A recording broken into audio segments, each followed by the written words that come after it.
Welcome to the SEAT77 SPORTS Desk.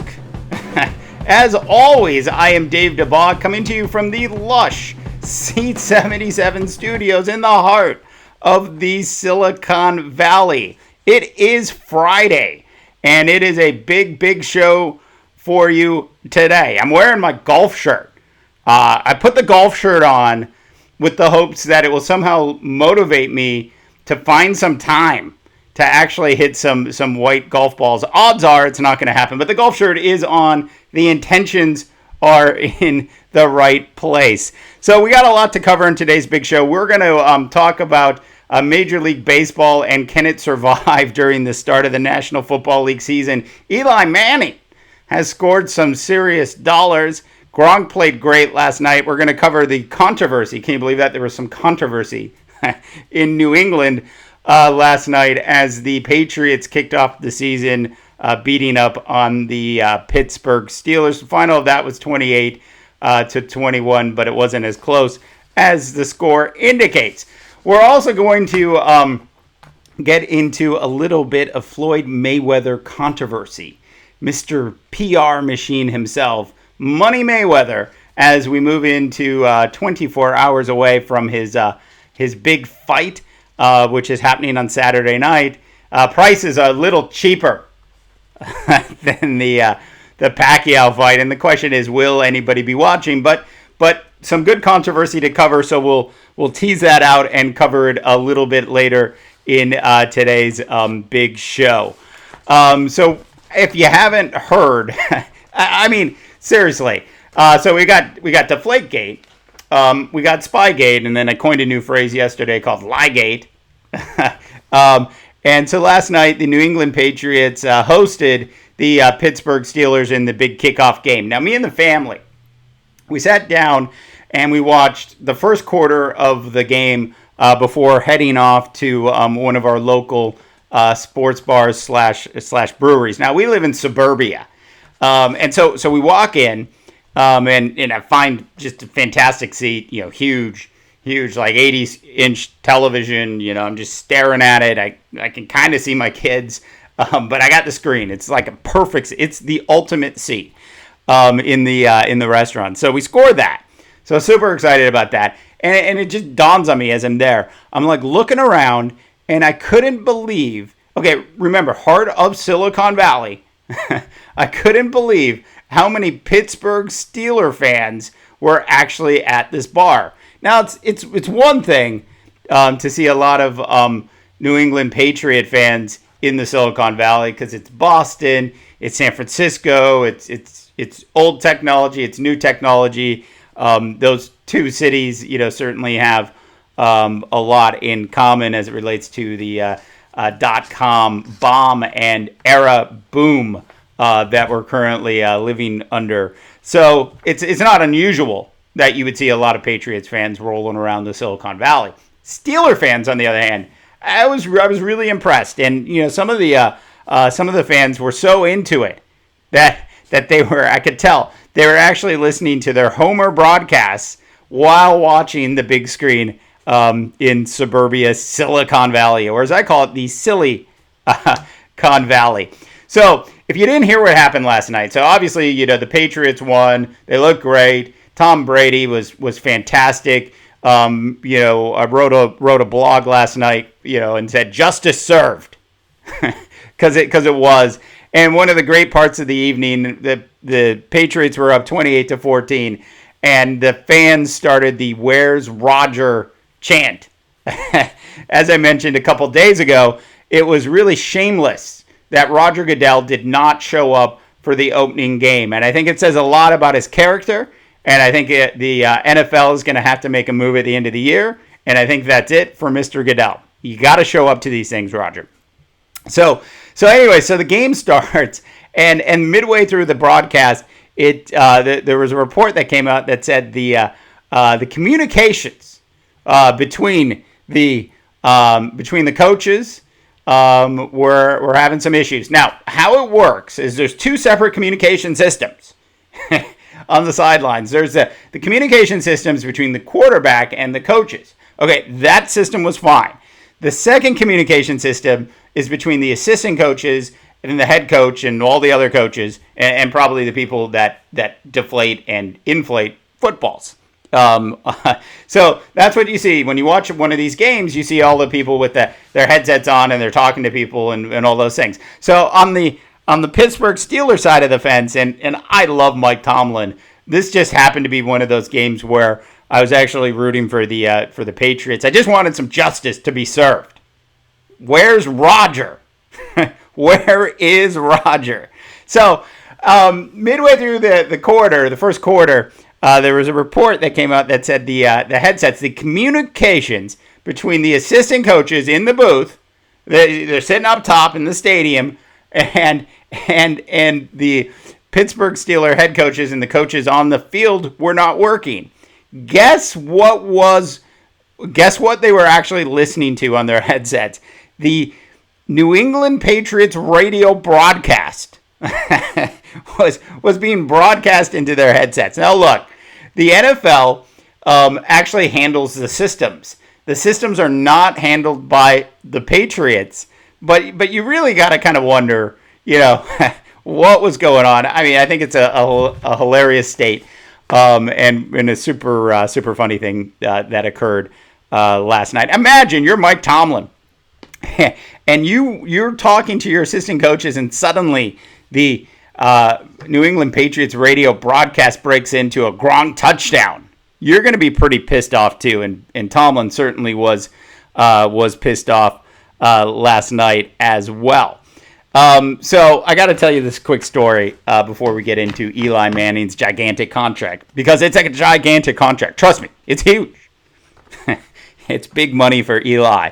We'll get into that in a sec. But I came downstairs this morning and walked downstairs, loaded up the SUV with children and took them to school, dropped them off, did the usual drop off.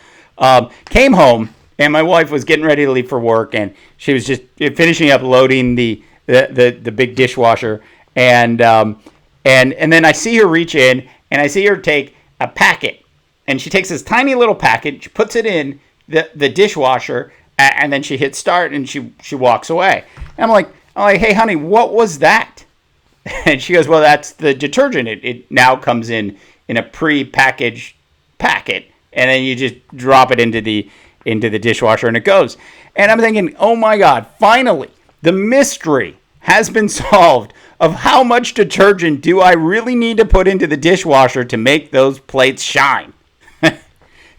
So finally, thank you to the good folks at Cascade for finally solving that, because I never knew. I didn't know if was I putting enough in. Was it, seriously, producer Buck, was I putting enough in, or was I not?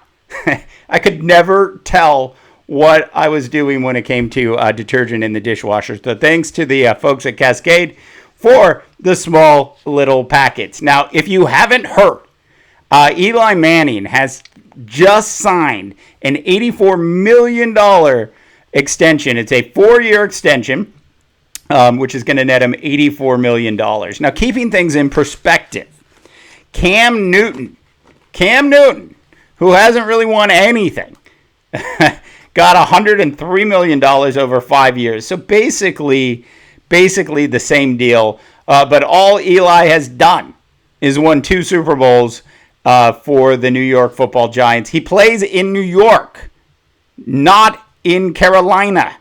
So, happy for Eli that he got some big money. Still disturbed by the amount of money that the Carolina Panthers gave to Cam Newton, who got 5 years at $103 million. I want to hear from you, North America. So send me a email at info@SEAT77.com. So I'm not sure if you happened to watch this last night, but Gronk was amazing. I mean, he didn't play really in any of the preseason games. Yeah, I'm not really sure if he spent more time practicing or more time working on his dance steps. Over the offseason, Gronk showed up on a bunch of television shows, including The Family Feud. So Gronk and family on The Family Feud. That's how he spent his summer. So Gronk looked great. I mean, he really did. I mean, he is a fantastic tight end. But more so than that, the Patriots offense last night was called beautifully. It was a thing of beauty. Tom Brady was unbelievably sharp. Justice was certainly served. I just wonder what would happen if you took Gronk and you stuck him on the Cleveland Browns. Would he survive in Cleveland? And I think the answer is no. I'm really not sure who could survive in Cleveland. So it's safe to say that Gronk wouldn't survive in Cleveland. So moving on to one of our main topics and stories of the SEAT77 Sports Desk, today's big broadcast, brought to you by nobody. If you haven't heard, there's a big fight taking place this weekend, and some controversy hit the wires this morning, basically saying that Floyd Mayweather had failed a drug test, which of course he vehemently denies. The drug test was taken prior to the Pacquiao fight. Okay, so let me get this for you, because this is fantastic. This is a statement read by and written by Floyd Mayweather. As already confirmed by the USADA statement, I did not commit any violations of the Nevada or USADA drug testing guidelines. Look, can't we get a better name for this? USADA? Seriously? Mayweather said in his statement to a boxing magazine, I follow and have always followed the rules of Nevada. I like to follow the rules of Nevada too. And the USADA, the gold standard of drug testing. You got to leave it to Money Mayweather to slip in the gold standard of drug testing. Look, it's going to be an interesting fight on Saturday night. Prices for the fight are about 40% less than they were for the last fight. I'm wondering, will anybody actually be watching? I've had a couple buddies ask me if we're getting the fight this time, and I'm really not intrigued. So most likely we won't get the fight. I want to know what you think at North America. Info at SEAT77.com. Okay, finally tonight, good old Major League Baseball. Get ready to take a back seat to the start of the National Football League season. Look, if your team is not in contention, you are not watching baseball anymore. Trust me. Okay, so now if you didn't know, the NFL during its Pro Bowl got a 5.5 rating. It's Pro Bowl. It's the game nobody cares about ever. Most of the Major League Baseball playoff games won't get a 5.5 rating. The Hall of Fame game for the National Football League scored a 6.9 rating. Okay, this is for two teams, the first of their five preseason games that they're going to have to play. And the Hall of Fame game got a 6.9 rating. So what do you think last night's rating pulled in? Now, if you think about it, the national championship game in college football with the playoff system in place this past year was huge. They got huge ratings. Like, everybody was watching. Everybody was watching. It was close. It was a close to an 18 rating for college football. So what do you think the first regular season game on a Thursday night, mind you, Thursday night, got for the National Football League? That's right, a 17.7 rating is the preliminary pull-in numbers. It equaled the ratings of the national championship game for college football. That is how big the National Football League is in North America. It is amazing to me. Once again, Pittsburgh Steelers fans in the Silicon Valley listening to their own broadcasts while at a sports bar. Can't wait for Sunday. It's going to be a fantastic time. Listen, we got to run. A shorter show than normal. Lots going on at SEAT77. The big SEAT77 Sports app hopefully will be up at the App Store shortly. We look forward to your feedback. Info at SEAT77.com. Producer Buck is telling me to wrap things up. As always, for the big show, as we call no, it's not the big show. Okay. As always, for the SEAT77 Sports Desk, I am Dave Dabbah, reminding you that not all news is real. Really, it isn't. Some of it is fake. And good luck, North America.